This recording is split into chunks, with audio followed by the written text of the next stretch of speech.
Hello Swatantra TV viewers.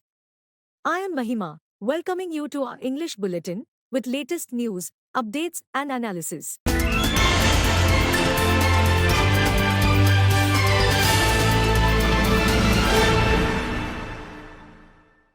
PM Modi freezing Indian democracy. Sonia Gandhi, India's main opposition Congress party, has accused Prime Minister Narendra Modi's government of using the tax department to starve the opposition parties of finances ahead of Lok Sabha elections. Congress leader Sonia Gandhi said the BJP-led government had made a systematic effort to cripple the Congress party financially. The party called freezing its accounts, which have 210 crore rupees, was unprecedented and undemocratic. Congress made the accusations on Thursday at a press conference attended by party chief Mallikarjun Kharge, top leaders Sonia and Rahul Gandhi and treasurer Ajay Maken.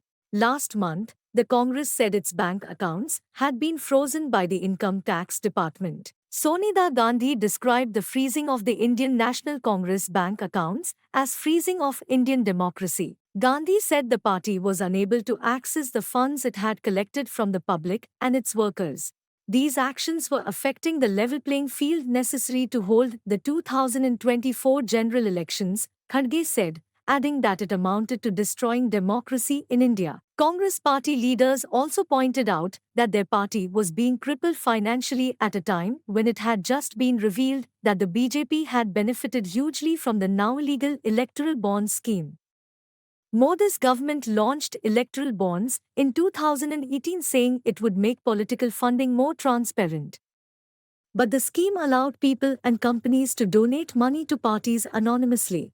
मैं कहना नहीं चाहता कि BJP ने किस तरीके से कंपनियों से पैसे लिए, क्योंकि सुप्रीम कोर्ट तथ्यों की जांच कर रही है। हमें उम्मीद है कि सच्चाई बहुत जल्द हम सब के सामने आएगी। और अंत में मैं देश के संवैधानिक संस्थाओं से अपील करता हूं, अगर वो फ्री एंड फेयर इलेक्शन चाहते हैं तो हमारी पार्टी को बगैर किसी रोक टोक से बैंक अकाउंट्स का इस्तेमाल करने दे, और जो इनकम टैक्स का क्लेम है वो अंततः कोर्ट के निर्णय के अनुसार सेटल हो जाएगा। राजनीतिक दल टैक्स नहीं देते, बीजेपी कभी इनकम टैक्स नहीं दी, लेकिन ये लागू सिर्फ कांग्रेस पे हो रहा है। एक महीने पहले कांग्रेस पार्टी के सारे बैंक अकाउंट फ्रीज कर दिए गए। आप सोचिए, आप किसी परिवार के बैंक अकाउंट फ्रीज करिए, किसी व्यक्ति के बैंक अकाउंट फ्रीज करिए, किसी बिजनेस के बैंक अकाउंट फ्रीज करिए, किसी भी संस्था के बैंक अकाउंट फ्रीज करिए, होता क्या है? एकदम खत्म हो जाता है। अगर आपने किसी परिवार का बैंक अकाउंट फ्रीज कर दिया, भूखे मर जाते हैं। वो कांग्रेस पार्टी के साथ किया जा रहा है। एक महीने पहले ये हुआ और किसी संस्था ने, हिंदुस्तान की संस्था ने, किसी कोर्ट ने, किसी इलेक्शन कमीशन ने चूं तक नहीं कहा। सब ड्रामा देख रहे हैं। 20% हिंदुस्तान के लोग कांग्रेस पार्टी को वोट देते हैं।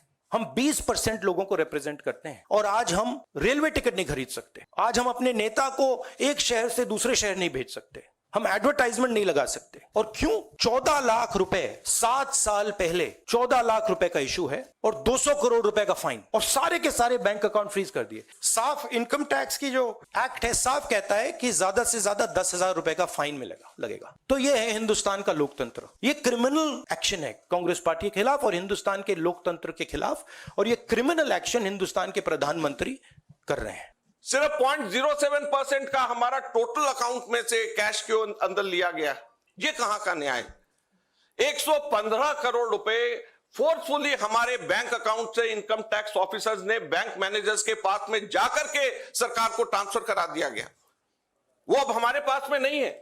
115 करोड़ रुपया बैंक मैनेजर्स को जाकर के एक तरीके से डरा करके, धमका करके इनकम टैक्स ऑफिसर्स ने हमारे अकाउंट से इनकम टैक्स डिपार्टमेंट और सरकार को वापस ट्रांसफर करा दिया।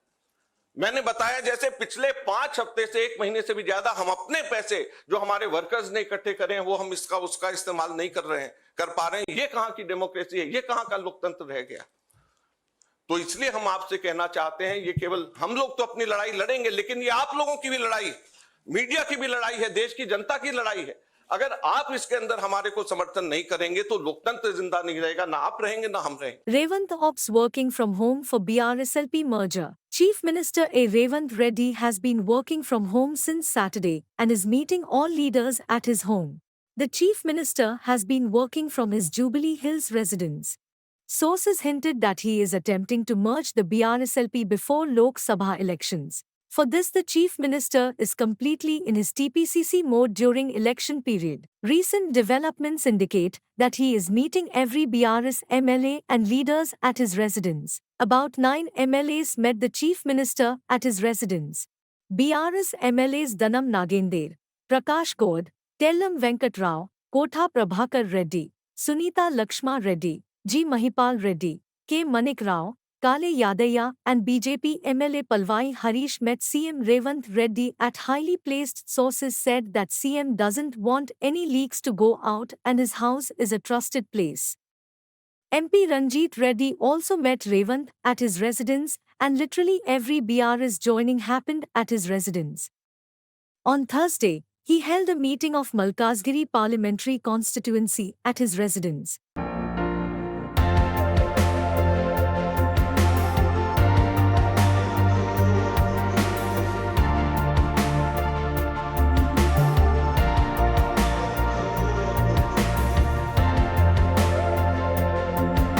US recognizes Arunachal Pradesh as Indian territory. The United States recognizes Arunachal Pradesh as Indian territory and strongly opposes any unilateral attempts by China to advance its territorial claims across the line of actual control, a senior Biden administration official has said, days after the Chinese military reiterated its claim over the state following Prime Minister Narendra Modi's visit there. Earlier this week, Chinese Defense Ministry spokesman Senior Colonel Zhang Xiaogang said that the southern part of Xizan is an inherent part of China's territory, and Beijing never acknowledges and firmly opposes the so-called Arunachal Pradesh illegally established by India. China, which claims Arunachal Pradesh as South Tibet, routinely objects to Indian leaders' visits to the state to highlight its claims. Beijing has also named the area Zangdan. On 9th March, Prime Minister Modi dedicated to the nation the Sela tunnel built at an altitude of 13,000 feet in Arunachal Pradesh that will provide all-weather connectivity to strategically located Tawang and is expected to ensure better movement of troops along the frontier region. India has repeatedly rejected China's territorial claims over Arunachal Pradesh, asserting that the state is an integral part of the country. New Delhi has also dismissed Beijing's move to assign invented names to the area, saying it did not alter the reality.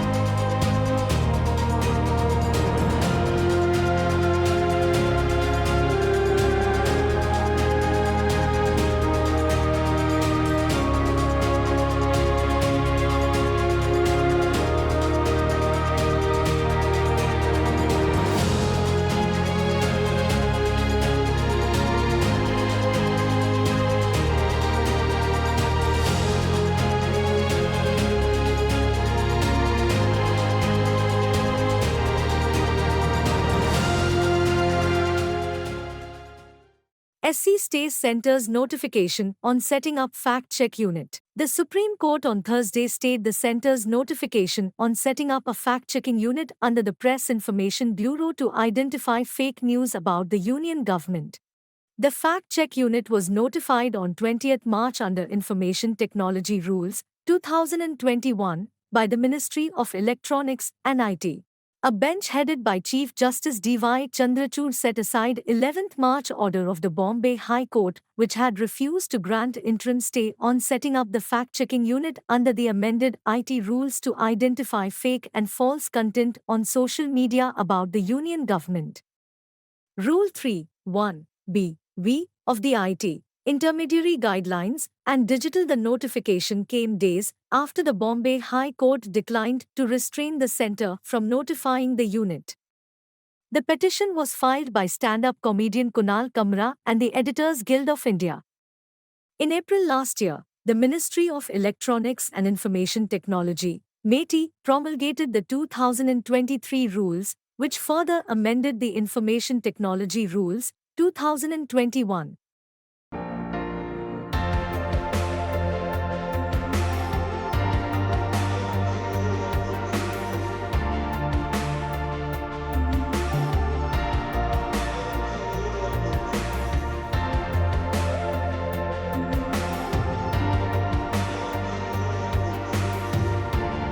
SC refused to stay appointment of new election commissioners. The Supreme Court on Thursday dismissed applications seeking a stay on the appointment of two new election commissioners. A bench of Justices Sanjeev Khanna and Deepankar Datta said it will examine the main petitions challenging the validity of the Chief Election Commissioner and other election commissioners' appointment, Conditions of Service and Terms of Office Act, 2023. The court dismissed the applications for stay on the appointment. At this stage, the court cannot stay the legislation or suspend its operation. It would lead to chaos and uncertainty, and we cannot stay by way of an interim order. There are no allegations against the new election commissioners, the bench told the petitioners challenging the new law. During the hearing, the bench questioned the centre over the procedure adopted for appointment of two new election commissioners. It said the selection committee should have been given more time to apply its mind on the appointment of election commissioners. It said the 2023 verdict of its constitution bench nowhere said there has to be a member from the judiciary in the selection panel for appointment of election commissioners. Retired IS officers Gyanesh Kumar and Sukhbir Singh Sandhu were recently appointed as election commissioners. The appointments came ahead of the Lok Sabha polls starting on 19 April.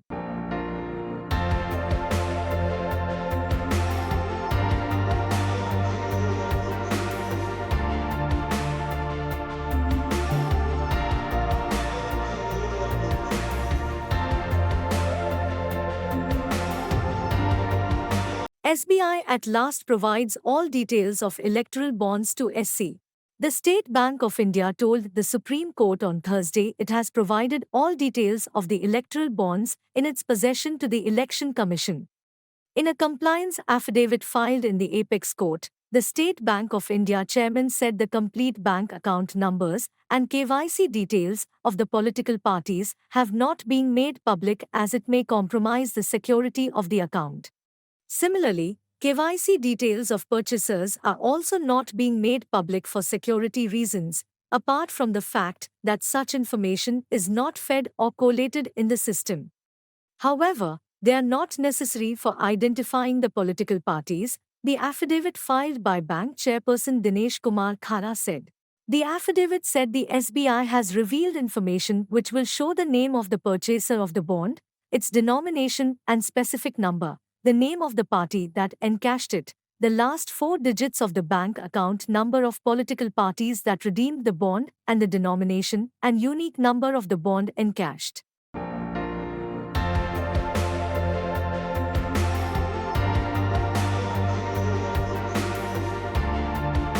BJP fields ex-Governor Soundarajan from Chennai South. The BJP on Thursday named its candidates for 9 Lok Sabha seats in Tamil Nadu, fielding former Telangana Governor Tamilisai Soundarajan from Chennai South. The party fielded former DMK leader and sitting MP T. R. Parivendar and Union Minister L. Murugan from Perambalur and Nilgiris respectively.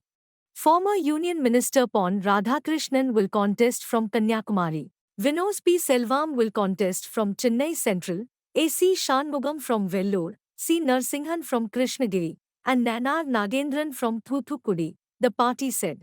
Polling in the state's 39 Lok Sabha seats will be held in the first phase on 19 April. The BJP did not win a single seat from Tamil Nadu in the 2019 Lok Sabha elections.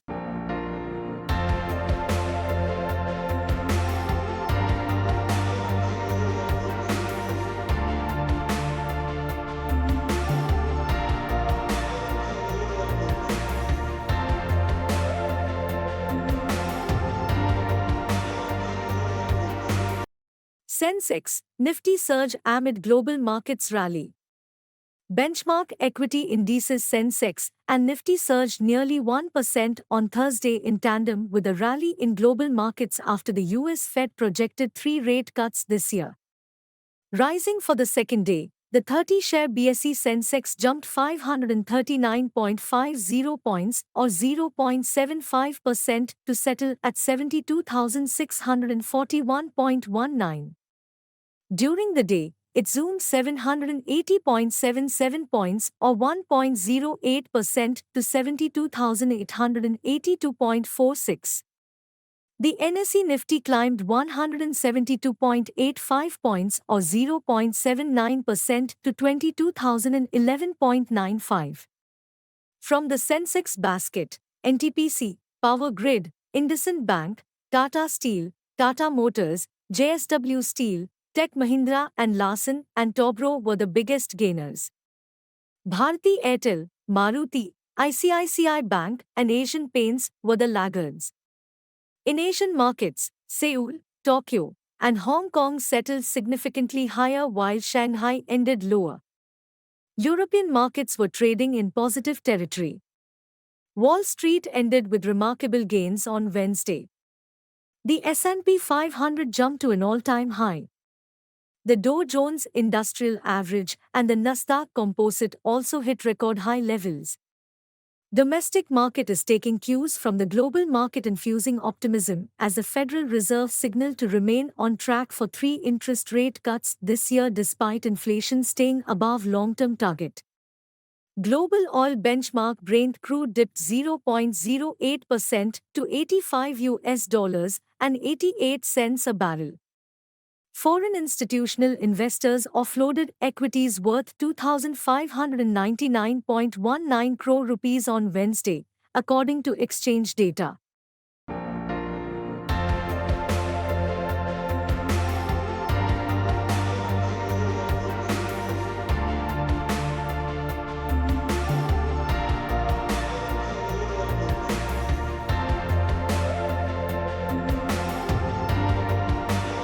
No scrapping of Group 1 mains exam, AP High Court. A division bench of the Andhra Pradesh High Court has suspended the single bench verdict that cancelled the 2018 Group 1 mains examination and directed the state government to conduct the examination afresh, with the completion of the selection process within 6 months.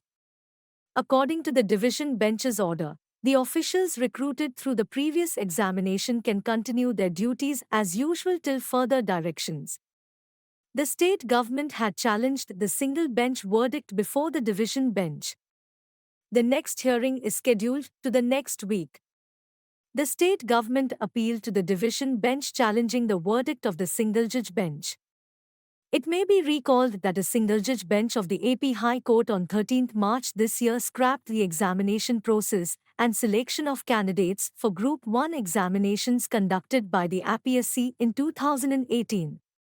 The court had directed the state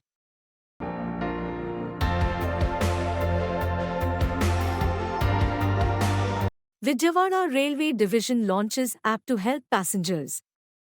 Narendra Patil, Divisional Railway Manager, Vijayawada Division, South Central Railway suggested a 3-pronged strategy to deal with passenger grievances to resolve complaints swiftly during review meeting on Rail Madad, a mobile application for desired assistance during travel platform and other passenger grievances on Thursday at Vijayawada. He said that the initial target is to reduce the number of complaints by keeping the services intact on all fronts and be ready. Secondly, reduce the disposal time of complaints, if registered. Thirdly is ensuring satisfactory feedback and closure of complaints. In the current financial year 2023-24, out of the total 46,766 passenger complaints, 46,760 grievances stands closed with 99.8% disposal rate. These complaints were registered through all grievances redressal platforms including social media like X, earlier Twitter, and Facebook. Security, coach watering and cleanliness-related grievances occupy the majority share.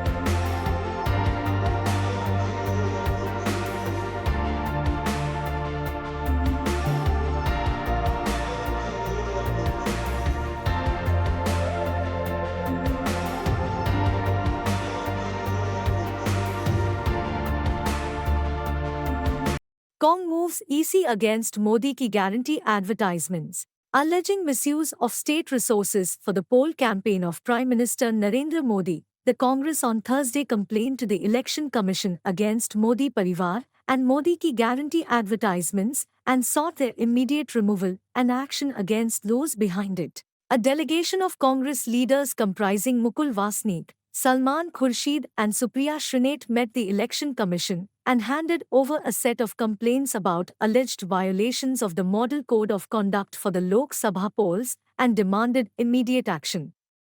The Congress delegation also lodged a complaint against the BJP's false advertisements invoking the 2G allocation issue and alleged that the party was pursuing a decade-old narrative that had been thoroughly discredited through a comprehensive judicial process.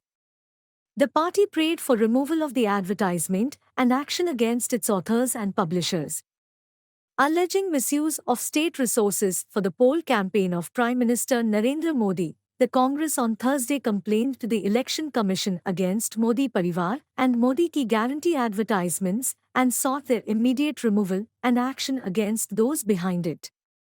A delegation of Congress leaders comprising Mukul Vasnik, Salman Khurshid and Supriya Shrinate met the Election Commission and handed over a set of complaints about alleged violations of the Model Code of Conduct for the Lok Sabha polls and demanded immediate action.